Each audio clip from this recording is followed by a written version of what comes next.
መስማት አልፈልግም። እኛ ለክርስቶስ ለመሰደድ ብቻ ነው የተዘጋጀን።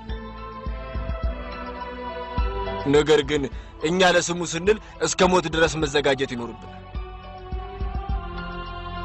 ማንም ጳጳስ እዚህ ደረጃ አልደረሰም።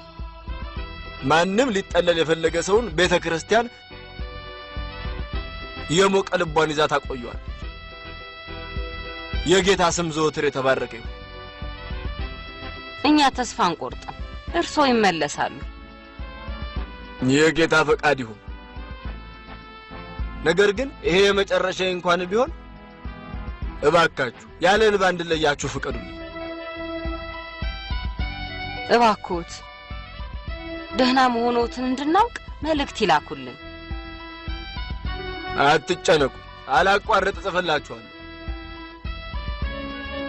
ሁሌም በጸሎታችሁ አስቡ። ወዴት ነው የሚወስዱኝ? ጌታ ወደማይከብርበት ስፍራ ሊወስዱኝ ነው። ነገር ግን ምድርና በላዩም ላይ ያለው ነገር በሙሉ የጌታ ነው።